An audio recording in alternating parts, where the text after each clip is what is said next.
ठीक है ना। और बजटिंग के टॉपिक को ही हमें आगे कंटिन्यू करना है और बजटिंग का अगला सवाल करना है। ठीक है। अच्छा यार, पिछले जो मैंने हैंडआउट्स दिए हैं आप लोगों को एज अ टेस्ट, वो काइंडली आप लोग सॉल्व कर सबमिट करो। काइंडली उनको टाइम पर सॉल्व कर और सबमिट करो प्लीज़। डिले नहीं करो। आप लोगों के देखो बेनिफिट के लिए वो टेस्ट कंडक्ट करे जा रहे हैं। ठीक है ना।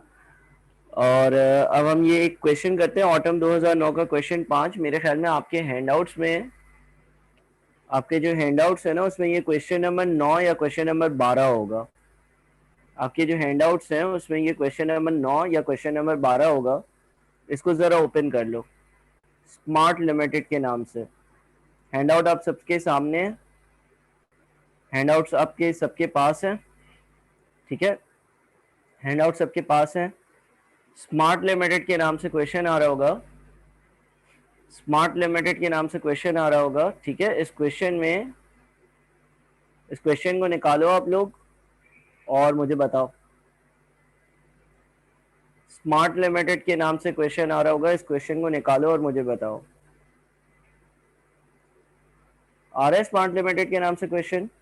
डन है।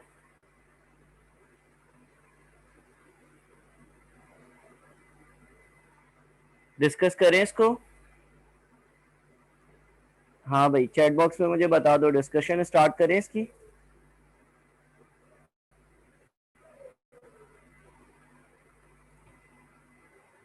चैट बॉक्स में मुझे बता दो, डिस्कशन स्टार्ट करें इसकी।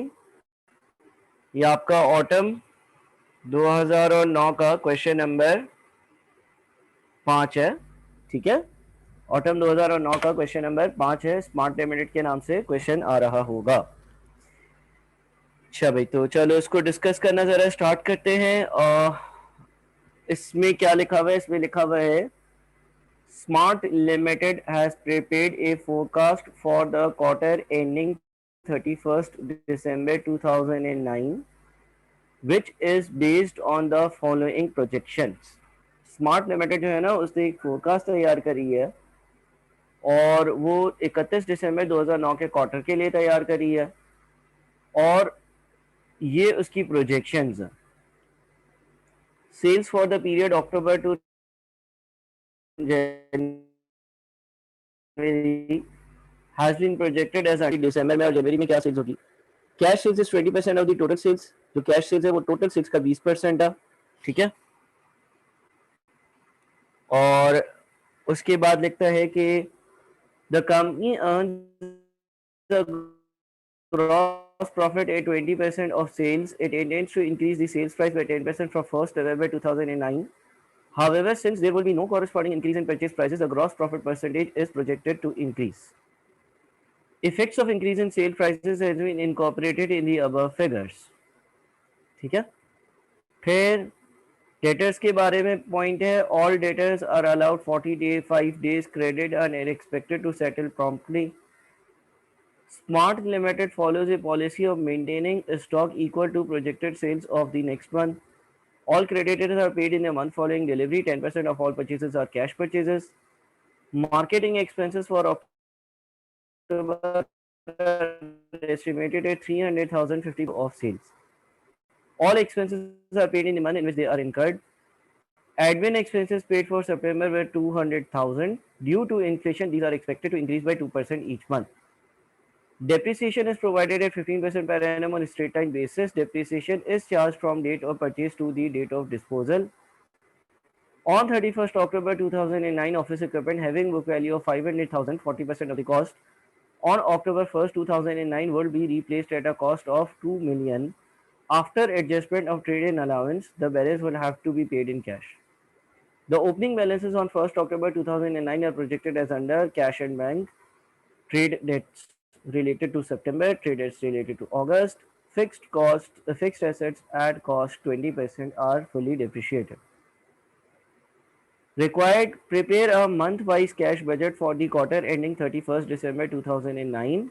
B. Prepare a budgeted profit and loss statement for the quarter ending 31st December 2009. तो सवाल की कुल मिलाकर दो रिक्वायरमेंट्स हैं, ठीक है। आपने कैश बजट भी बनाना है और आपने जो है ना वो budgeted profit and loss statement भी बनाना है, ठीक है ना। ये दो रिक्वायरमेंट्स है सवाल की। दोनों रिक्वायरमेंट्स को हमें देखना होगा, दोनों रिक्वायरमेंट्स को हमें फुलफिल करना होगा, ठीक है भाई। यहां तक तो कोई इशू नहीं है। अच्छा, ये सवाल हैंडआउट पे भी मोस्ट लाइकली आ रहा है, करेक्ट। हैंडआउट जो है आप सबके पास होना चाहिए और उसमें ये सवाल आप लोगों के पास होना चाहिए। हैंडआउट में कौन सा सवाल है ये? हैंडआउट में ये कौन सा सवाल आ रहा है? क्वेश्चन नंबर 7 आ रहा है ना, सही है। तो हैंडआउट अपने सामने रखना। दूसरी बात ये कि कुछ बच्चों के इंडिविजुअल मैसेजेस आए हैं, मैं इंशाल्लाह सबको जो है वो कल आंसर करने वाला हूँ, ठीक है ना। कल मैं छुट्टी कर दूंगा हर इंस्टीट्यूट से और कल मैं इंशाल्लाह आप लोगों को आंसर करूंगा। अच्छा जी, अब हम आते हैं सबसे पहले कैश बजट पर। और कैश बजट पे जो है ना हम सबसे पहले वर्किंग कर लेते हैं अपनी सेल्स और कॉस्ट ऑफ गुड्स सोल्ड से रिलेवेंट, ठीक है ना। अच्छा, वर्किंग कैसे करेंगे? वर्किंग कुछ इस तरह से करेंगे कि हमारे पास जो है ना वो सेल्स फॉर द पीरियड दी हुई है अक्टूबर से लेकर और जनवरी तक। अक्टूबर से जनवरी की सेल्स जो है वो सारी की सारी दी हुई है आपके सामने, 7.5, 9.9, 10890 और 10 मिलियन, ठीक है ना। अच्छा, इधर ये भी लिखा हुआ है कि जो आपके डेटर्स होते हैं ना, all debtors are allowed 45 days credit and are expected to settle promptly. यानी कि किसी को अगर मैंने चीज़ें सितंबर में बेची होंगी, किसी को अगर मैंने चीज़ें सितंबर में बेची होंगी तो वो मुझे अगले महीने जो है वो पेमेंट कर रहा होगा, ठीक है। चलो अब हम अपनी वर्किंग करते हैं। अब हम अपनी वर्किंग ऐसे करते हैं कि देखो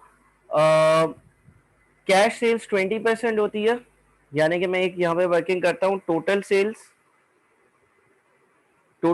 अगर 100% है तो जो कैश सेल्स होगी वो होगी 20% और जो क्रेडिट सेल्स होगी वो होगी 80%। कैश सेल्स जो है वो 20% है टोटल का, तो क्रेडिट सेल्स जो है वो 80% होगी, ठीक है। अच्छा, अगर हम मंथ्स की बात करते हैं तो हमारे पास मंथ्स जो है ना, हम यहाँ पर एक मंथ्स की हेडिंग डालते हैं, सितंबर, अक्टूबर, नवंबर, दिसंबर, जनवरी और जो रेलेवेंट मंथ्स है, ठीक है ना। और इनकी जो सेल्स की अमाउंट है ना वो लिखते हैं। इन सब की सेल्स की अमाउंट जो हमें सवाल में दी हुई है वो सेल्स की अमाउंट लिखते हैं। अक्टूबर की जो सेल्स है हमारे पास, अक्टूबर की जो सेल्स है वो 7.5 मिलियन है, 75000000। नवंबर की जो सेल्स है वो 99000000 है। दिसंबर की जो सेल्स है वो 1089000 है और जनवरी की जो सेल्स है वो 10000000। सितंबर की सेल्स क्या होगी? सितंबर की सेल्स क्या होगी? देखो, सितंबर में जिन लोगों को मैंने सेल्स करी होगी, सितंबर में जो मैंने सेल्स करी होगी, सितंबर में जितने लोगों को भी मैंने चीजें बेची होंगी, सितंबर में जितने लोगों को भी चीजें बेची होंगी, उसके बारे में यहाँ पे लिखा हुआ है द ओपनिंग बैलेंसेस ऑन 1 अक्टूबर 2009 are projected as under trade debts related to September 5.6 million. जो सितंबर में जिनको मैंने चीजें बेची हैं उसमें से 20% क्या होंगी? 20% होंगी कैश सेल्स और बाकी 80% क्या होंगी? बाकी 80% होंगी क्रेडिट सेल्स। तो ये जो 5.6 मिलियन है, ये जो 5.6 मिलियन का अमाउंट है, ये 5.6 मिलियन क्या है? ये 5.6 मिलियन मेरी क्रेडिट सेल्स है। ये 5.6 मिलियन मेरी क्रेडिट सेल्स है। क्रेडिट सेल्स से ही मेरे डेटर्स बनते हैं ना। तो इसका मतलब ये हो गया कि सितंबर की जो टोटल सेल्स होगी, सितंबर की जो टोटल सेल्स होगी वो होगी 56000000 डिवाइडेड बाय 80 इंटू 100। ये मैंने सारी टोटल सेल्स लिख ली, ठीक है। सारी टोटल सेल्स मैंने लिख ली, सारी टोटल सेल्स लिख ली। फिर एक और बात यहाँ पर लिखी हुई है, the company earns a gross profit of at 20% of sales. It intends to increase the sales price by 10% from 1st November 2009. However, since there will be no corresponding increase in purchase prices, the gross profit percentage is projected to increase. Effects of increase in sales price has been incorporated in the above figures. 1 November से sales price increase हुई थी, 1 November से sales price increase हुई थी, 1 नवंबर वाले दिन से sales prices increase हुई थी, और वो जो सेल्स प्राइस इंक्रीज है वो इसमें शामिल है. नवंबर, दिसंबर और जनवरी की जो वैल्यूज हैं इसमें सेल्स प्राइस का इंक्रीज जो है वो शामिल है. यानी कि नवंबर में सेल्स प्राइस के इंक्रीज होने का इम्पैक्ट क्या होगा, आप इसको 110 से डिवाइड करो और 100 से मल्टीप्लाई करो. मैं वापस से रिपीट करूंगा, 9.9 मिलियन जो है ये 10% इंक्रीज के बाद है. ये सेल्स प्राइस के 10% के इंक्रीज के बाद है. 10% से सेल्स प्राइसेस इंक्रीज हो गई थी उसके बाद है, यानी कि ये 110 पोर्शन है. तो आप इसको 110 से डिवाइड करो, 110 से डिवाइड करो और इंक्रीज मालूम अगर करना है तो 10 से मल्टीप्लाई कर दो. चलो, इसका मतलब before increase, before price increase इसकी वैल्यू 9 मिलियन थी. इसी तरह से ये 1089,000 जो है ये आपके 10% के प्राइस के इंक्रीज के बाद है. यानी कि ये 110 हिस्से हैं, अगर आपने 10 हिस्से मालूम करने हैं, ये 110 हिस्से हैं, अगर आपने 10 हिस्से मालूम करने हैं, अगर आपने 10 हिस्से मालूम करने हैं, 10 पोर्शंस मालूम करने हैं, तो आप 1089,000 को 110 से डिवाइड करोगे, 1089,000 को 110 से डिवाइड करोगे और 10 से मल्टीप्लाई करोगे. और अगर इसको रिवर्स कर दोगे तो अगर सेल्स प्राइस इंक्रीज नहीं होती तो जो सेल्स की वैल्यू होती है वो आ गई. इसी तरह से यहाँ पर भी आप क्या करो कि आप इस अमाउंट को 110 से डिवाइड करो और 10 से मल्टीप्लाई करो, तो जो इंक्रीज का अमाउंट है वो आपके सामने आ जाएगा. इसका मतलब अगर सेल्स प्राइस इंक्रीज ना होती तो ये सेल्स की वैल्यूज होती. ठीक है ना, sales value if no price increase. ये वो सेल्स की वैल्यूज हैं जो होती अगर कोई प्राइस इंक्रीज नहीं होता. ये वो सेल्स की वैल्यूज हैं जो एग्जिस्ट करती अगर कोई प्राइस इंक्रीज नहीं होता. ठीक है ना, ये वो सेल्स की वैल्यूज हैं जो होती अगर कोई प्राइस इंक्रीज नहीं होता, अगर कोई जो है वो कीमतों में इजाफा नहीं होता. ठीक है ना. अच्छा, अब ये निकाला क्यों सर, ताकि मैं कॉस्ट ऑफ गुड्स सोल्ड मालूम कर सकूं, क्योंकि ये जो ग्रॉस प्रॉफिट परसेंटेज दी हुई है ना 20%, इसके बारे में ये लिखा हुआ है कि ये जो 20% है ये इस बात को इनकॉर्पोरेट नहीं करता कि सेलिंग प्राइसेस इंक्रीज हुई हैं. ऑब्वियसली जब सेलिंग प्राइसेस इंक्रीज होगी तो प्रॉफिट मार्जिन भी इंक्रीज होगा. लेकिन अगर सेलिंग प्राइसेस इंक्रीज ना होती, अगर सेलिंग प्राइस का इंक्रीज नहीं होता तो मेरे ये सेल्स के अमाउंट्स होते ये तीनों और ये दोनों. तो मैं अपने कॉस्ट ऑफ गुड्स सोल्ड को ढूंढ सकता हूँ. कॉस्ट ऑफ गुड्स सोल्ड कैसे आएगा, कॉस्ट ऑफ गुड्स जो है वो अगर 20% सेल्स का 20% प्रॉफिट है तो 80% कॉस्ट होगी. सेल्स का 20% प्रॉफिट है तो 80% कॉस्ट होगी. सेल्स का अगर 20% जो है वो प्रॉफिट है तो 80% कॉस्ट है. मैं रिपीट करता हूँ, सेल्स का अगर 20% प्रॉफिट है तो 80% कॉस्ट है. इसी तरह से अब इस केस में यहां पर इस पर 80% नहीं लगाऊंगा, इस पर 80% लगाऊंगा कॉस्ट ऑफ गुड्स सोल्ड मालूम करने के लिए. क्यों, क्योंकि वो जो 9.9 मिलियन है वो हकीकी सेल्स तो है, इन रियलिटी 9.9 मिलियन की सेल्स है, लेकिन 9.9 मिलियन की जो सेल्स है वो 10% प्राइसेस के इंक्रीज की वजह से है. सेलिंग प्राइस के इंक्रीज की वजह से प्रॉफिट मार्जिन इंक्रीज हो जाता है. 20% में वो इंक्रीज शामिल नहीं है, तो मेरी जो कॉस्ट होगी वो इसका 80% होगी. इसी तरह से यहां पर भी यही वैल्यू और यही वैल्यू. ठीक है, इसको जरा कॉपी करो. 1 मिनट देता हूं, 1 मिनट में जरा इसको कॉपी करो, अच्छे से कॉपी कर लो, शाबाश, जल्दी से.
हाँ भाई, कर लिया कॉपी? ठीक है, ये हमने हर महीने की कॉस्ट ऑफ गुड्स सोल्ड निकाल ली है। ये वो सेल्स वैल्यू अगर प्राइस इंक्रीज नहीं होता, ये वो सेल्स वैल्यू जो प्राइस जो सवाल में दी हुई है।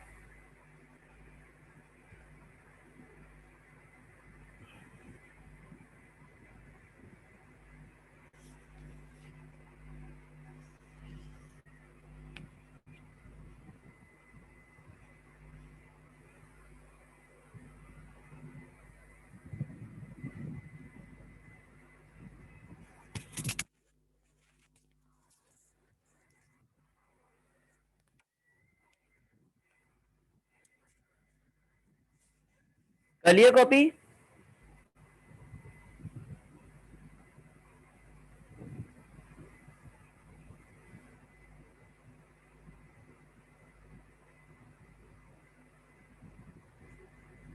अच्छा जी। अब हम जरा कॉस्ट ऑफ गुड्स सोल्ड से परचेजेस पर आते हैं। Point number 3, Smart Limited follows a policy of maintaining stock equal to projected sale of the next month. Point number 3, Smart Limited follows a policy of maintaining stocks equal to projected sales of the next month. Company का जो stock होता है, वो अगले महीने की sales के बराबर होता है। कंपनी का जो स्टॉक होता है वो अगले महीने की सेल्स के बराबर होता है। अच्छा, अगर कॉस्ट ऑफ गुड्स सोल्ड से परचेजेस पर पहुंच रहा हो ना, तो हम इसमें ऐड करते हैं क्लोजिंग स्टॉक को और लेस करते हैं ओपनिंग स्टॉक को, तो हमारी परचेजेस आ जाती हैं। कॉस्ट ऑफ गुड्स सोल्ड में अगर आप ओपनिंग स्टॉक क्लोजिंग स्टॉक को ऐड कर देते हो और ओपनिंग स्टॉक को माइनस कर देते हो, तो आपकी परचेजेस आ जाती हैं। अब सितंबर का जो क्लोजिंग स्टॉक होगा वो अक्टूबर के सेल्स के बराबर होगा। क्रेडिट वाली बात है, उसका इफेक्ट नहीं आया अब्दुल्ला, वो आएगा, अभी नहीं, वो बाद में जब हम डेटर्स की वर्किंग करेंगे ना तो आएगा। 45 डेज क्रेडिट हम दे रहे हैं अपने डेटर्स को कि आप 45 दिन बाद पेमेंट करना, ठीक है, तो उसको अभी हम कंसिडर करेंगे। अभी तो हम परचेजेस पर जा रहे हैं ना, हम परचेजेस कैलकुलेट कर रहे हैं और उसके इम्पेक्ट क्या होगा वो बिल्कुल कंसिडर करेंगे हम। फिलहाल हम क्या कर रहे हैं, हम ये देख रहे हैं कि भाई जो हमारे पास सितंबर का मंथ है उसका जो क्लोजिंग स्टॉक होगा वो अक्टूबर के सेल्स के बराबर होगा। इसी तरह से जो अक्टूबर का क्लोजिंग स्टॉक होगा वो नवंबर के सेल्स के बराबर होगा।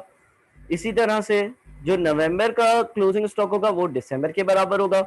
इसी तरह से जो दिसंबर का क्लोजिंग स्टॉक होगा वो जनवरी की सेल्स के बराबर होगा। ये सवाल में कंडीशन दी हुई है, सवाल में ये कंडीशन दी हुई है, ठीक है।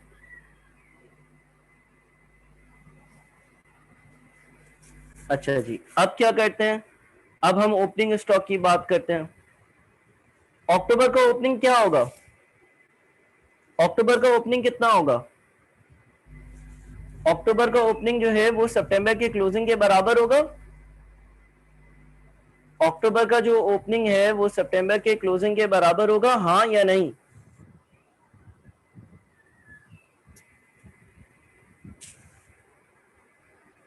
ठीक है।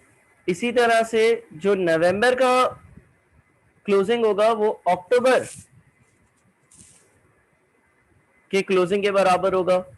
इसी तरह से दिसंबर का जो क्लोजिंग होगा दिसंबर का जो ओपनिंग होगा वो नवंबर के क्लोजिंग के बराबर होगा। इस तरह से ये कहानी चलती रहेगी। अच्छा, जो सितंबर का ओपनिंग होगा, सितंबर का ओपनिंग होगा वो अगस्त के क्लोजिंग के बराबर होगा और अगस्त का जो क्लोजिंग होगा वो सितंबर के सेल्स के बराबर होगा। यानी कि अब हमने अपनी परचेजेस निकाल ली 6 और ये सारी परचेजेस आ गई, ठीक है। इस वर्किंग को कॉपी कर लो, ये हमने परचेजेस कैलकुलेट करी हैं अभी।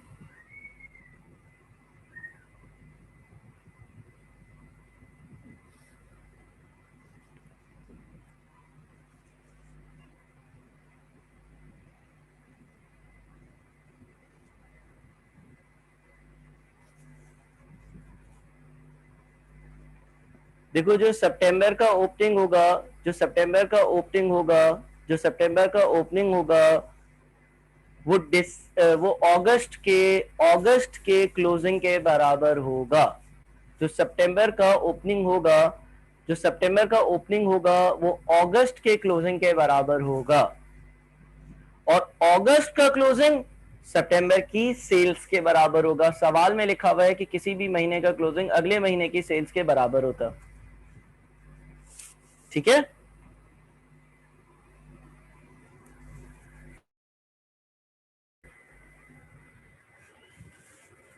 सितंबर का ओपनिंग, अच्छा क्लियर हो गया, ठीक है। चलो भाई डन है यहाँ तक। ये मैंने वर्किंग जो करी है ना, ये मैंने वर्किंग करी है परचेसेस ढूंढने के लिए, ये मैंने वर्किंग करी है परचेसेस ढूंढने के लिए।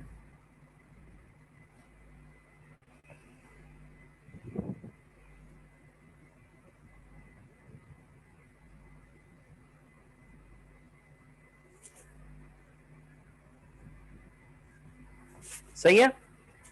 अब हम ये ढूंढते हैं कि हमने परचेजेस के लिए आखिर पेमेंट कितनी करी होगी।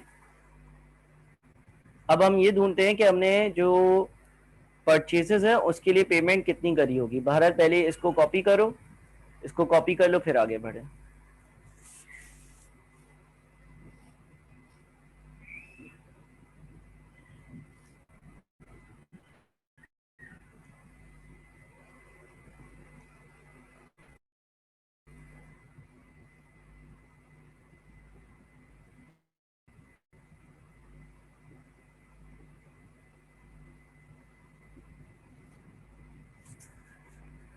सर सितंबर का क्लोजिंग अगस्त के ओपनिंग के बराबर होगा, तो अगस्त का क्लोजिंग, देखो अगस्त का जो क्लोजिंग होगा, गौर से सुनना, अगस्त का जो क्लोजिंग होगा वो सितंबर के कॉस्ट ऑफ गुड्स सोल्ड के बराबर होगा ना।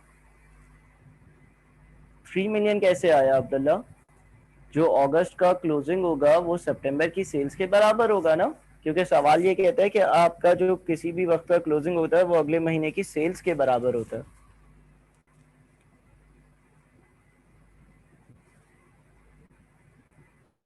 ठीक है,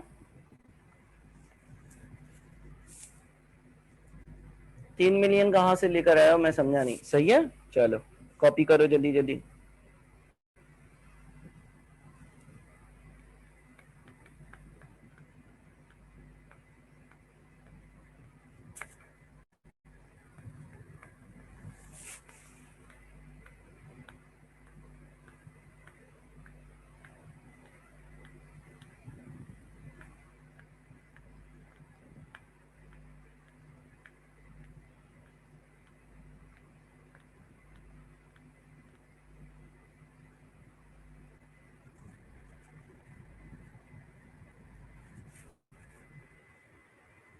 जल्दी जल्दी करना बच्चों।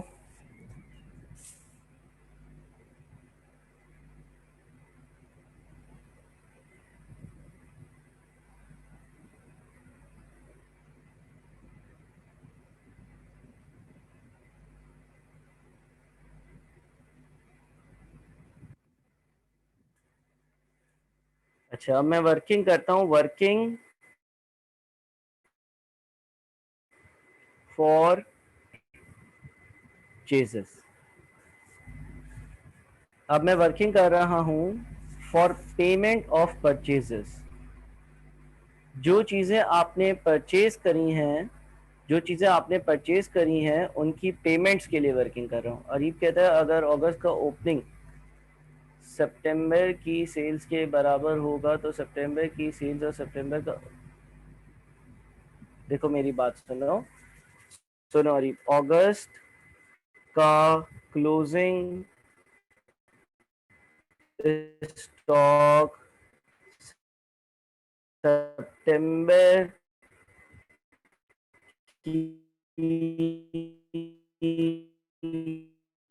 सेल्स के बराबर होगा, यानी 5600। ये 0.3 में है होगा अगस्त का क्लोजिंग स्टॉक सितंबर की सेल्स के बराबर हो गया, यानी 5.6 मिलियन। ये पॉइंट देयर देयर और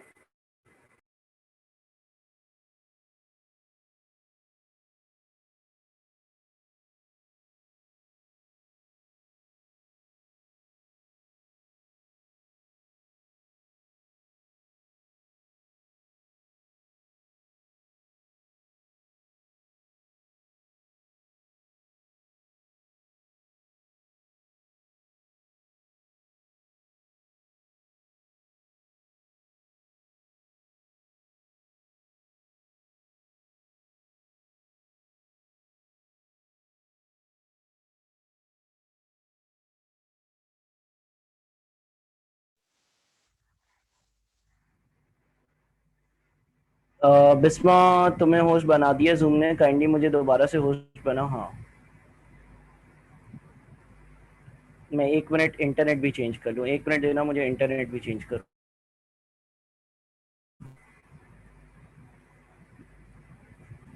हाँ बच्चों, अब बताओ। अरे अभी भी कोई मसला है? देखो, जो दो स्टेटमेंट्स लिखे हैं, जो दो स्टेटमेंट्स मैंने लिख दिए हैं, वो दो स्टेटमेंट्स पढ़ो। जो दो स्टेटमेंट्स मैंने लिख दिए हैं, वो दोनों स्टेटमेंट्स पढ़ो। अगस्त का क्लोजिंग स्टॉक सितंबर की सेल्स के बराबर होगा, यानी कि 5.6 मिलियन, ये 0.3 में लिखा हुआ है।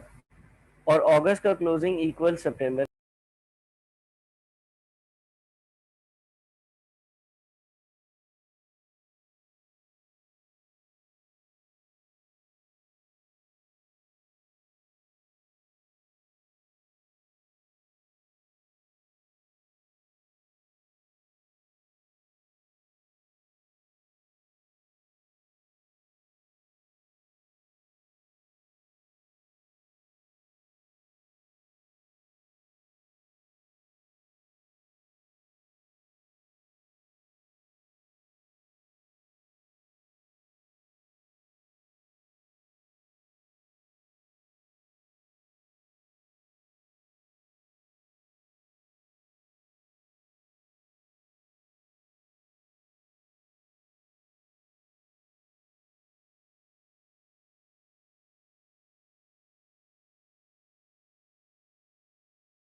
सॉरी, हाँ अब आवाज आ रही है? ओके है, डन है, आगे बढ़ूं? क्लियर है? ठीक है ना? अगस्त का जो क्लोजिंग स्टॉक है वो सितंबर की सेल्स के बराबर होगा। सही है? क्लियर है? अच्छा, अब हम वर्किंग करते हैं, working for payment of purchases. अच्छा, अब एक काम करो कि चाहे तुम लोग कॉपी ना करो, समझते जाओ, मैं तुम लोगों को सोल्यूशन भेज दूंगा। ठीक है? अब्दुल्ला, अहमद, अरीब, बिस्मा, शहजाद, आवाज क्लियर है ना? मैं ये कह रहा हूँ कि थोड़ा टाइम बचाने के लिए तुम लोग जो है वो समझते जाओ, आंसर्स में भेज दूंगा। अच्छा, अब हम कर रहे हैं working for payment of purchases. अब ये, अच्छा, अरीब का एक और सवाल है, यानी सितंबर की sales and opening will be same. देखो, हाँ बिल्कुल ऐसा ही, हर महीने ऐसा ही है ना, हर महीने ऐसा ही है, हर महीने ऐसा ही है, हर महीने ऐसा ही है, ये कंडीशन सवाल में दी हुई है। ठीक है अरीब? ये बुलेट नंबर 3 में कंडीशन दी हुई है। अच्छा, working for payment of purchases, हमें कितने महीने का बजट बनाना है? हमें बजट बनाना है, prepare a month wise cash budget for the quarter ending 31 दिसंबर, यानी कि हमें सितंबर, सॉरी, अक्टूबर, नवंबर, दिसंबर, हमें 3 महीने का बजट बनाना है, अक्टूबर, नवंबर और दिसंबर। ठीक है ना? अब जो मैं वर्किंग कर रहा हूँ वो समझ लेना। 4 में लिखता है all creditors are paid in the following month, following delivery, 10% of all purchases are cash purchases. देखो, कैश परचेजेस कितनी होंगी मुझे बताओ, मुझे सिर्फ और सिर्फ अक्टूबर, नवंबर, दिसंबर का बजट बनाना है। अक्टूबर, नवंबर और दिसंबर का बजट बनाना है। अक्टूबर, नवंबर और दिसंबर का बजट बनाना है। अक्टूबर की कैश परचेजेस कितनी होंगी? अक्टूबर की कैश परचेजेस कितनी होंगी? All creditors are paid in the month following delivery, 10% of all purchases are cash purchases. October की कैश परचेजेस कैसे आएंगी? 7.2 मिलियन का 10% लूंगा, 10% चीजें आप कैश पर खरीदते हो ना, और अगर आप कैश पर खरीदते हो तो आप एंट्री पास करते हो परचेजेस डेबिट और कैश क्रेडिट। आप एंट्री पास करते हो परचेजेस डेबिट और कैश क्रेडिट। ठीक कह रहा हूं? अक्टूबर की जो कैश परचेजेस होगी वो अक्टूबर की टोटल परचेजेस का 10% है, बुलेट नंबर 4 में लिखा हुआ है। तो अक्टूबर में जो मैं कैश परचेजेस के लिए पेमेंट करूंगा वो होगी 7.2 मिलियन का 10%। 7.2 मिलियन का 10% यानी कि 720,000 मैंने कैश परचेजेस करी है। नवंबर की कैश परचेजेस इस अमाउंट का 10%, दिसंबर की कैश परचेजेस इस अमाउंट का 10%। ठीक है, ये कैश परचेजेस की पेमेंट है। ये कैश परचेजेस की पेमेंट है जो कि 10% है, सेम महीने का 10%। अच्छा, क्रेडिटर्स को मैं एक महीने बाद पे करता हूं। क्रेडिटर्स को मैं एक महीने बाद पे करता हूं। क्रेडिटर्स को मैं एक महीने बाद पे करता हूं। इसका मतलब कि जिससे मैंने सितंबर में चीजें खरीदी थी, जिस बंदे से मैंने खरीदी थी चीजें सितंबर में, सितंबर में अगर किसी से क्रेडिट पर चीजें खरीदी थी तो उसकी पेमेंट कब होगी? उसकी पेमेंट अक्टूबर में होगी। तो मुझे बताओ कि अक्टूबर में कितनी पेमेंट होगी, क्रेडिटर्स को कितनी पेमेंट होगी? अक्टूबर में क्रेडिटर्स को कितनी पेमेंट होगी?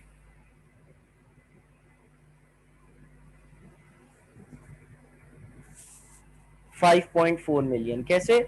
सितंबर में आपने जो चीजें खरीदी हैं उसका 90% क्रेडिट सेल्स था, क्रेडिट परचेजेस थी, और उसकी पेमेंट जो है वो आपने अक्टूबर में करी होगी। तो 6 मिलियन का मैं 90% अगर ले लेता हूं, अगर मैं 6 मिलियन का 90% ले लेता हूं, 6 मिलियन का 90% जो है वो क्रेडिट परचेजेस है जिसकी पेमेंट मैंने अक्टूबर में करी होगी। अच्छा, अक्टूबर का जो अमाउंट है वो 7.2 मिलियन है। अक्टूबर का जो अमाउंट है वो 7.2 मिलियन है। उसकी 90% पेमेंट मैंने नवंबर में करी होगी। अच्छा, नवंबर का 7,920,000 का जो अमाउंट है उसकी पेमेंट मैंने दिसंबर में करी होगी। तो इसका मतलब ये हो गया कि जो टोटल पेमेंट फॉर परचेजेस है वो मैंने कैलकुलेट कर ली। ये जो वर्किंग है ना, ये क्या है? Total payment for purchases. Same month का 10%, सेम मंथ का सेम मंथ का 10%, और प्रीवियस मंथ का 90%। डन है? ओके है? Got it? यस सर लिख दो ताकि मैं आगे बढ़ूं। कॉपी करने की जरूरत नहीं है, स्क्रीनशॉट या पिक्चर ले लो, और इसके अलावा मैं आप लोगों को जो है वो पूरी वर्किंग, पूरा सॉल्व आंसर भेज दूंगा। सिर्फ अभी समझ लो, इस वर्किंग को समझ गए हो? Done sir, okay sir, yes sir, got it sir लिख दो। ठीक है, सेम मंथ का 10%, पिछले महीने का 90% इस महीने पे हुआ। ये हमने पेमेंट की वर्किंग कर ली। इसी तरह से हम लोग जो है ना अब करते हैं working for receipt from customers. यानी कि जिन कस्टमर्स को मैंने चीजें बेची हैं, जिन कस्टमर्स को मैंने चीजें बेची हैं, जिनको मैंने सेल्स करी हैं, जिनको मैंने सेल्स करी हैं, उनसे जो पैसे आए। इसमें भी एक तो होगी आपकी कैश सेल्स। कैश सेल्स कितना है? 20%। और कैश सेल्स के पैसे कब आते हैं? सेम मंथ आते हैं। कैश सेल्स के पैसे कब आते हैं? सेम मंथ आते हैं। कैश सेल्स के पैसे सेम मंथ आते हैं। तो अक्टूबर के लिए क्या होगा? अक्टूबर की सेल्स का 20%। कैश सेल्स से जो पैसे आते हैं वो सेम मंथ आते हैं। आप एंट्री पास करते हो कैश डेबिट और सेल्स क्रेडिट। अक्टूबर के महीने की सेल्स का 20% उसी महीने रिसीव हो जाएगा। नवंबर की सेल्स का, नवंबर की सेल्स का 20% उसी महीने रिसीव हो जाएगा। दिसंबर की सेल्स का 20% उसी महीने रिसीव हो जाएगा। तो पहले तो आप 20%, 20%, 20% ले लो। अक्टूबर की सेल्स का 20% उसी महीने रिसीव होगा, नवंबर की सेल्स का 20% उसी महीने रिसीव होगा, दिसंबर की सेल्स का 20% उसी महीने रिसीव होगा। ये जो मैंने वर्किंग करी है ये मैंने कैश सेल्स के लिए वर्किंग करी है। अक्टूबर का 20% उसी महीने रिसीव होगा, नवंबर का 20% उसी महीने रिसीव होगा, दिसंबर का 20% उसी महीने रिसीव होगा। ये जो वर्किंग मैंने करी है ये मैंने कैश सेल्स के लिए करी है। अक्टूबर का 20% उसी महीने रिसीव होगा, नवंबर का 20% उसी महीने रिसीव होगा, दिसंबर का 20% उसी महीने रिसीव होगा। ये जो वर्किंग मैंने करी है ये कैश सेल्स के लिए करी है और कैश सेल्स 20% है। क्रेडिट सेल्स की वर्किंग देखते हैं कि क्रेडिट सेल्स से कैसे पैसा मिलेगा। अच्छा, क्रेडिट सेल्स जो है वो कितनी होती है, 80% होती है। ठीक है, क्रेडिट सेल्स 80% होती है और 45 डेज का क्रेडिट देता हूं। क्रेडिट सेल्स जो है वो 80% होती है और 45 डेज का क्रेडिट देता हूं। अच्छा, अब इसमें क्या होगा सर, इसकी वर्किंग कैसे करेंगे? देखो, जरा गौर से सुनना, सब साथ हो, सब साथ हो। ये नई वर्किंग है और ये रीसेंट पास पेपर्स में टेस्ट होती है। सब साथ हो तो मुझे बताओ।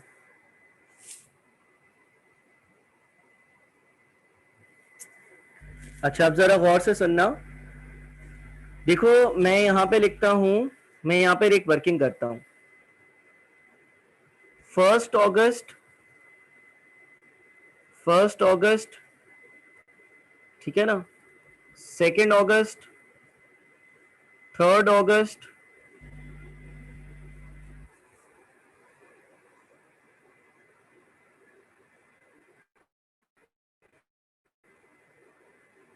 एज्यूम कर लो हर महीने में 30 दिन होते हैं।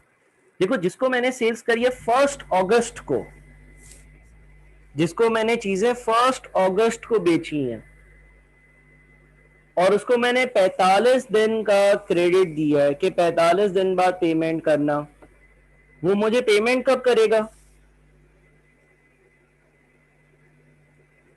जिसको मैंने चीजें 1 अगस्त को बेची हैं वो मुझे पेमेंट किस दिन करेगा? 45 दिन बाद। एज्यूम करो हर महीने में 30 दिन होते हैं। 16 सितंबर, 16 सितंबर को, ठीक है ना, 45 दिन का क्रेडिट पीरियड है, इसका मतलब 45 दिन बाद यानी कि 16 सितंबर को पेमेंट करेगा।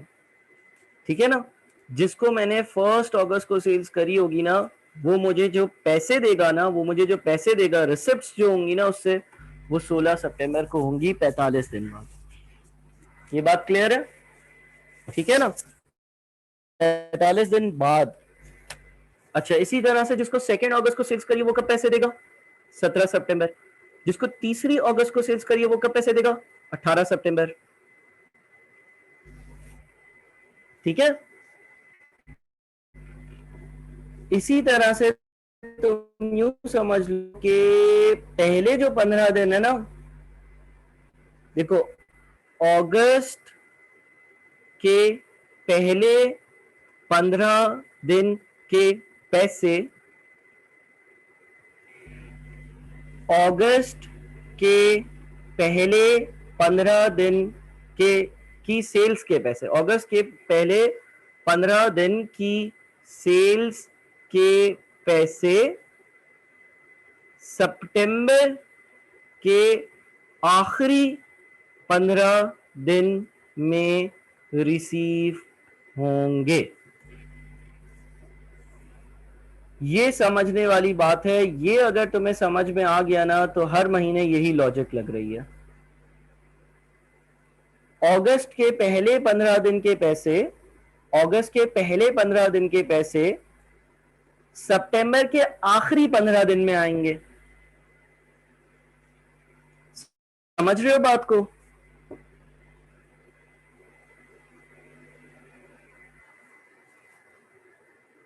अगस्त के, अगस्त, 1 अगस्त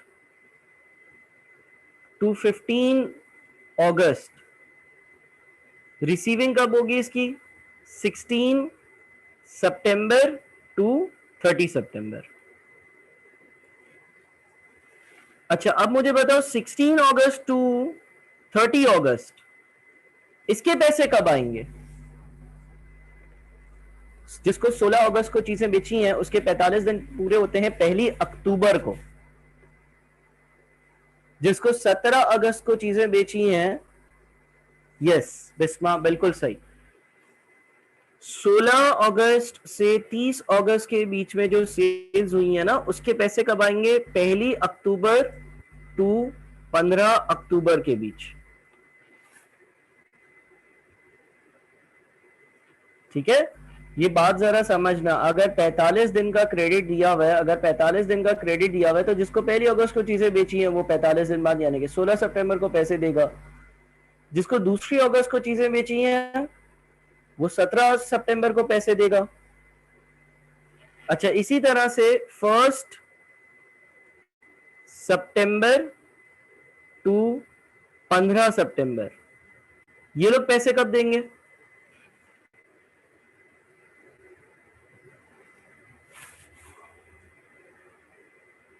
ये पैसे देंगे मुझे 16 अक्टूबर टू 30 अक्टूबर के बीच। बात क्लियर है ना? बात समझ में आ रही है ना?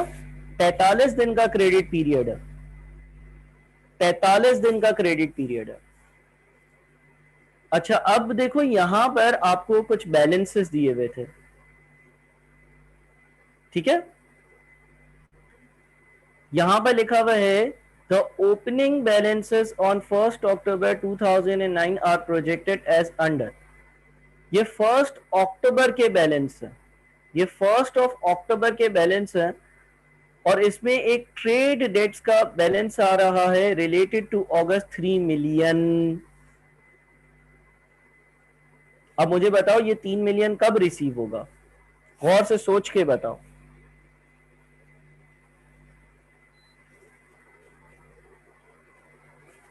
हाँ भाई, थोड़ा सा चैट बॉक्स में एक्टिविटी हो जाए, या आप लोग अपने माइक्स को अनम्यूट भी कर सकते हो अगर चाहो तो।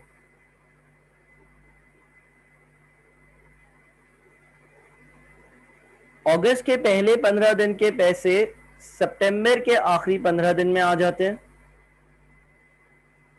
और अगस्त के आखिरी 15 दिन के पैसे अक्टूबर के पहले 15 दिन में आ जाते हैं।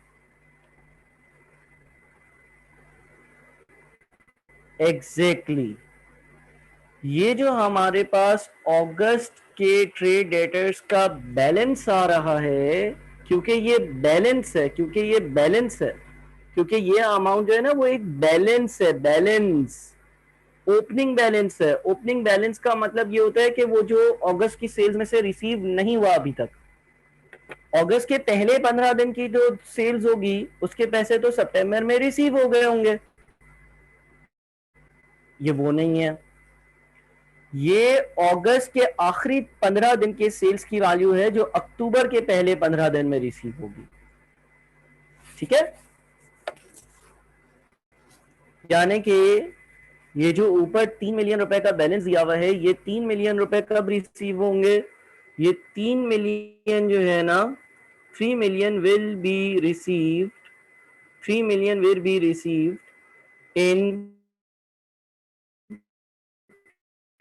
फर्स्ट 15। अच्छा, उसके बाद लिखा हुआ है trade debts related to September 5.6 million, यानी कि ये जो सितंबर के ट्रेड डेट्स हैं, सितंबर के ट्रेड डेट्स है 56000000 सितंबर के हैं, ठीक है ना? अच्छा, सितंबर के पैसे रिसीव कैसे होते हैं? 1 सितंबर टू 15 सितंबर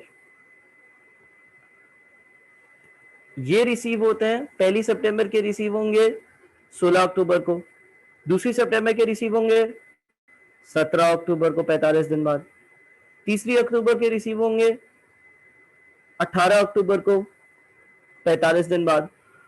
यानी कि इस 5.6 मिलियन में दो चीजें, 5.6 मिलियन का जो अमाउंट दिया हुआ है इसमें वो पैसे भी आउटस्टैंडिंग है जो आपको 16 अक्टूबर टू 30 अक्टूबर में मिलने हैं, बिकॉज 1 अक्टूबर का आउटस्टैंडिंग बैलेंस है, और इसमें 16 सितंबर टू 30 सितंबर वाली सेल्स भी है जिसके पैसे आपको 1 नवंबर टू 15 नवंबर के बीच मिलना।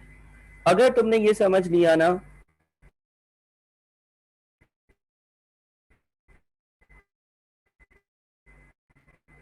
पूरा सितंबर आएगा ना, सितंबर की क्रेडिट सेल्स है। अगर तुमने ये बातें जो अभी मैंने लिखी हैं ये समझ ली ना, तो तुमसे रीसेंट पास पेपर बड़े आसानी से होंगे, ठीक है? देखो 5.6 मिलियन जो है ना, उस वो पूरी सितंबर की सेल्स है, क्योंकि वो 1 अक्टूबर को तो आउटस्टैंडिंग होगा। और होगा क्या कि उसका जो पहले 15 दिन में होने वाली सेल्स है वो अक्टूबर के आखिरी 15 दिन में मिलेगी, और आखिरी 15 दिन वाली सेल्स है वो नवंबर के पहले 15 दिन में मिलेंगी। Done sir, okay sir, yes sir, got it sir, इस तरह कुछ लिख दो ताकि मुझे तसल्ली हो जाए कि तुम्हें समझ में आया है। Done sir, yes sir, okay sir, got it sir लिख दो ताकि मुझे तसल्ली हो जाए कि तुम्हें समझ में आया है। क्लियर है? अब्दुल्ला को क्लियर है, अरीब को भी क्लियर है। ठीक है, जबरदस्त जबरदस्त। अब हम अपने पास ये जो वर्किंग कर रहे थे ना, इस वर्किंग पर जाते हैं। इस वर्किंग पर अगर जाते हैं, इस वर्किंग पर अगर जाते हैं हम, तो ये जो हमारे पास अगस्त के 3 मिलियन लिखे हुए आ रहे हैं, ये जो अगस्त के 3 मिलियन लिखे हुए आ रहे हैं, जो अगस्त में मैंने चीजें बेची थी उसमें से कुछ पैसे तो सितंबर में मिल गए। अगस्त में जो चीजें बेची थी उसमें से कुछ पैसे तो सितंबर में मिल गए। ये जितना भी आउटस्टैंडिंग आ रहा है ये सारा अब अक्टूबर में मिलेगा। यानी कि क्रेडिट सेल्स के नीचे हम लिखेंगे 16 अगस्त टू 30 सितंबर वाली जो सेल्स है उसके पैसे यहां मिले होंगे 3 मिलियन। 16 सितंबर टू 16 अगस्त टू 30 अगस्त के बीच में जो सेल्स करी है उसके पैसे आपको यहां मिले होंगे। ठीक कह रहा हूं? अच्छा, जो सेल्स मैंने 1 सितंबर टू 15 सितंबर करी, 1 सितंबर के बाद 45 दिन का पूरे होते हैं 16 अक्टूबर। 2 सितंबर के 45 दिन का पूरे होते हैं 17 अक्टूबर। 3 सितंबर के 45 दिन का पूरे होते हैं 18 अक्टूबर। यानी कि ये जो नीचे बैलेंस दिया हुआ है, ये जो बैलेंस दिया हुआ है ये तो बैलेंस टोटल है। यानी कि ये तो वो पैसे हैं जो कुछ अक्टूबर में रिसीव करने हैं और कुछ नवंबर में रिसीव करने हैं। तो मैं करता ये हूं 56000000 डिवाइडेड बाई 2। आधे सितंबर के पहले 15 दिन की सेल्स के पैसे अक्टूबर के आखिरी 15 दिन में मिलेंगे, और सितंबर की आखिरी 15 दिन के सेल्स के पैसे नवंबर के पहले 15 दिन में मिलेंगे। तो ये डिवाइडेड बाई 2 किया।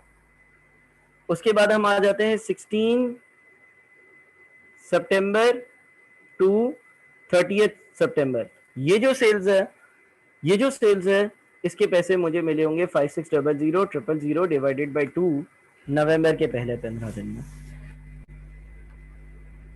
कुछ कहानी समझ में आ रही है कि sales will be divided same.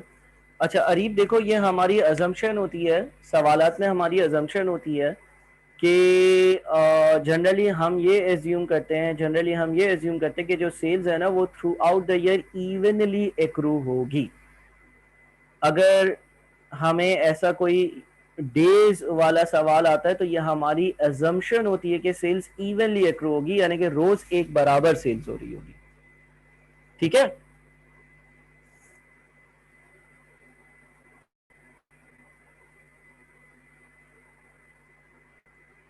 अच्छा जी, अब आता है 1 अक्टूबर टू 15 अक्टूबर वाली सेल्स। बताओ इसके पैसे कब मिलेंगे? 1 अक्टूबर के 45 दिन का पूरे होते हैं, अक्टूबर पूरा गया और नवंबर के 15 दिन गए। 1 अक्टूबर वाली सेल्स के पैसे मुझे मिलेंगे 16 नवंबर को। 1 अक्टूबर वाली सेल्स के पैसे मुझे मिलेंगे 16 नवंबर को, 45 दिन बाद। चलो मुझे बताओ यहां पर कितनी रिसीविंग लिखूं? बताओ भाई, ये नवंबर का कॉलम है ना, नवंबर में मुझे बताओ कितना पैसा रिसीव हुआ होगा?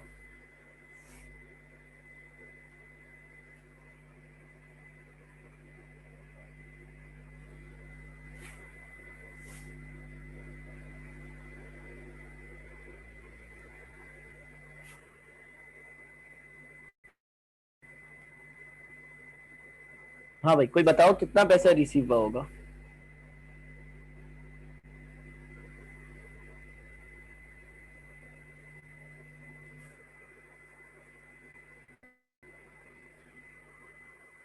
देखो हम अक्टूबर की सेल्स लेते हैं, हम अक्टूबर की सेल्स लेते हैं, अक्टूबर की सेल्स कितनी है, 7.5 मिलियन है। अक्टूबर की सेल्स लेते हैं, 7.5 मिलियन है। इसमें से 20% तो कैश सेल्स है। अक्टूबर की जो टोटल सेल्स है 7.5 मिलियन, इसमें से 20% तो कैश सेल्स है। और सर अगर कैश सेल्स है वो तो फौरन उसी वक्त मिल जाती है, ठीक है ना। तो पहले तो आप अक्टूबर की जो सेल्स है इसका 80% ले लो। क्यों सर? क्रेडिट सेल्स मालूम करने के लिए, बिकॉज 45 दिन की टर्म्स तो क्रेडिट सेल्स वालों को दी है, कैश सेल्स तो उसी वक्त आती है। 7.5 मिलियन का 20% तो तभी मिल गया। 7.5 मिलियन को पहले मैंने 80% से मल्टीप्लाई किया, इससे क्या हुआ, क्रेडिट सेल्स आ गई, पूरे अक्टूबर की क्रेडिट सेल्स आ गई। और इसको फिर मैंने 2 से डिवाइड किया। सर 2 से क्यों डिवाइड किया? देखो 1 अक्टूबर से 15 अक्टूबर वाले पैसे 16 नवंबर से 30 नवंबर के बीच मिलेंगे, जबकि 16 अक्टूबर से 30 अक्टूबर के बीच वाले पैसे 1 दिसंबर से 15 दिसंबर के बीच मिलेंगे। तो यस अरीब बिल्कुल सही कह रहे हो, अक्टूबर का 80% लिया, क्रेडिट सेल्स आए और उसको 2 से डिवाइड कर दिया। अक्टूबर के पहले 2 हफ्ते के पैसे नवंबर के आखिरी 2 हफ्ते में पैसे मिल रहे हैं, और अक्टूबर के आखिरी 2 हफ्ते के पैसे दिसंबर के पहले 2 हफ्ते में मिलेंगे। तो ये 3 मिलियन आया। इसी तरह से अब आ जाता है 16 अक्टूबर टू 30 अक्टूबर। चलो जी, ये पैसे कब मिलेंगे? 16 अक्टूबर को कब, 16 अक्टूबर की सेल्स के 45 दिन कब पूरे होते हैं? 1 दिसंबर को। 17 अक्टूबर की सेल्स के 45 दिन कब पूरे होते हैं? 2 दिसंबर को। 18 अक्टूबर की सेल्स के 45 दिन कब पूरे होते हैं? 3 अक्टूबर को। ठीक है, तो इस हिसाब से इस हिसाब से इस हिसाब से इस हिसाब से हमने क्या किया, हमने अक्टूबर की सेल्स का 80% लिया और उसको 2 से डिवाइड किया। अक्टूबर के सेल्स का 80% लिया और उस 80% को 2 से डिवाइड इसलिए किया क्योंकि 80% से क्रेडिट सेल्स आई। आधे पैसे आपको नवंबर में मिले, आधे आपको दिसंबर में मिलेंगे, तो ये भी 3 मिलियन हो गया। ठीक है, okay sir, yes sir, done sir. कुछ मुझे मेंशन कर दो ताकि मुझे पता चले कि तुम लोगों को समझ में भी आ रहा है या नहीं। अब अक्टूबर के बाद आ गया November. 1 November to 30 November, sorry 1 November to 15 November. 1 November से 15 नवंबर के बीच में जो सेल्स आपने करी है उसके पैसे आपको 16 दिसंबर से 30 दिसंबर के बीच में मिलेंगे।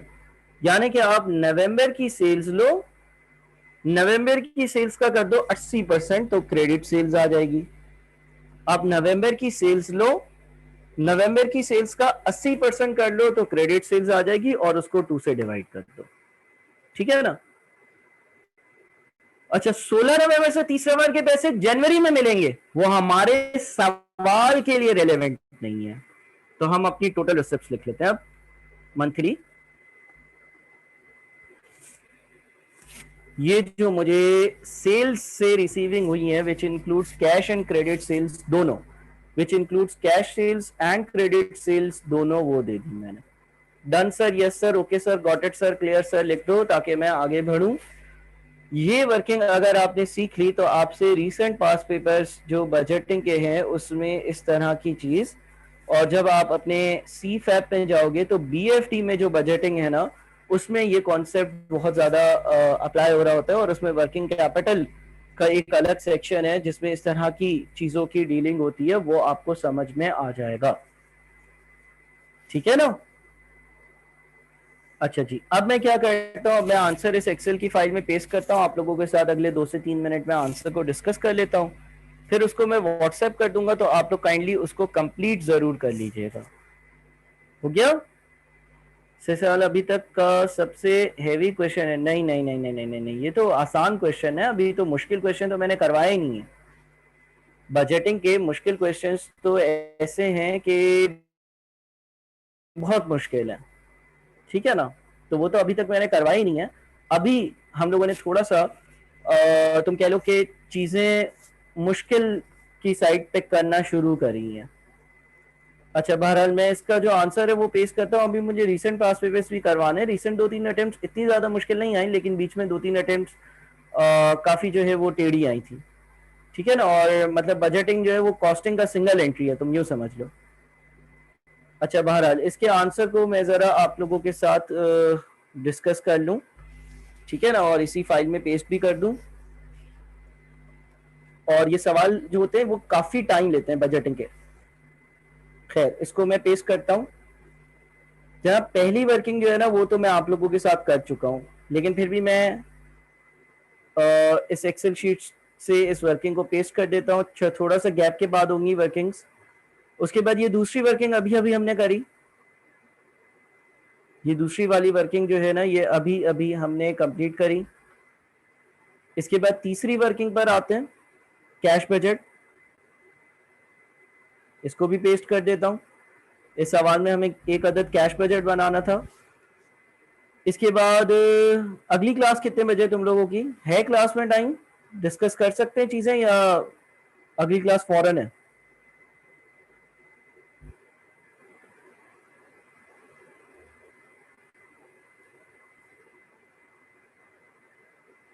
अगली क्लास फौरन है या गैप है?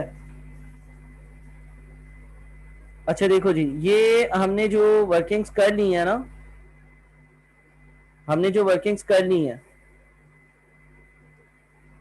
हमने ये वाली वर्किंग पूरी कर ली है, परचेजेस वाली, ठीक है। हमने ये वाली वर्किंग पूरी कर ली है, सेल्स वाली। अच्छा, कैश बजट आप लोगों के साथ मिलके मैंने बहुत सारे बनाए। इस सवाल की जो कोर वर्किंग्स थी वो हमने कर ली, ठीक है। और इस कोर वर्किंग में देखो है क्या, कैश बजट बनाना था। फॉर्मेट हमें मालूम है, ओपनिंग बैलेंस सवाल में दिया हुआ, ठीक है ना। क्लोजिंग बैलेंस तक तुम पहुंच जाओगे। ये फॉर्मेट यूज कर लो, या वो वाला जो फॉर्मेट रिसिप्ट्स लेस पेमेंट्स फिर ओपनिंग क्लोजिंग, वो फॉर्मेट यूज कर लो, एक ही बात है। ये क्लोजिंग इधर का ओपनिंग, ये क्लोजिंग इधर का ओपनिंग। रिसिप्ट्स वाली वर्किंग हमने कर ली। रिसिप्ट्स वाली साइड की वर्किंग जो टिपिकल थी, जो मुश्किल थी, वो हमने कर ली। परचेजेस वाली वर्किंग हमने कर ली। सिर्फ 2-3 वर्किंग्स आपके जिम्मे दे रहा हूं, और ये कोई इतनी कॉम्प्लेक्स चीजें नहीं है, ठीक है ना। कॉम्प्लेक्स चीजें सवाल की हमने करनी है। ये आपका कैश बजट बनेगा। कुछ डेप्रिसिएशन के हवाले से एक डिस्पोजल है, उसकी वर्किंग है। आप सब अल्हम्दुलिल्लाह आईए FAR1 FAR2 पढ़ चुके हो, तो डेप्रिसिएशन भी पता है आपको कि कैसे कैलकुलेट करते हैं। ईयर ऑन मंथली डेप्रिसिएशन भी पता है। और उसके बाद एक प्रॉफिट एंड लॉस अकाउंट बनाना है, ठीक है। तो ये सवाल काइंडली काइंडली काइंडली आज ही आप लोग कंप्लीट करें, और फिर मैं कल और परसों के लिए 2 सवाल और दे रहा हूँ। वो तीनों सवाल आपने जो है वो नेक्स्ट वीक के अंदर सॉल्व करने हैं, और इंशाल्लाह फिर नेक्स्ट वीक मिलते हैं। नेक्स्ट वीक अभी भी बजटिंग ही डिस्कस होगा, अभी भी बजटिंग ही डिस्कस होगा। यहाँ तक चीजें कर कर आइएगा, यहाँ तक चीजें कर कर आइएगा। बजटिंग के रिसेंट पास पेपर के क्वेश्चंस कुछ कॉम्प्लेक्स हैं, वो मुझे करवाने हैं। अपना ख्याल रखना। कोई सवाल हो तो कल मैं व्हाट्सएप के ग्रुप्स पर अवेलेबल हूँगा। कल मैं सोच रहा हूँ कि सारे इंस्टीट्यूट से छुट्टी कर कर और घर पे पूरा दिन व्हाट्सएप पे बच्चों के जवाब देता रहूँ, ठीक है। बिल्कुल, मैं अभी अभी डाल रहा हूँ, ठीक है अब्दुल्ला। अभी अभी ये एक्सेल की फाइल आप लोगों को मिल रही है, ठीक है। अभी अभी आप लोगों को ये एक्सेल की फाइल इंशाल्लाह कुछ देर में हासिल हो रही है, मिल रही है। बहुत शुक्रिया, अल्लाह हाफिज।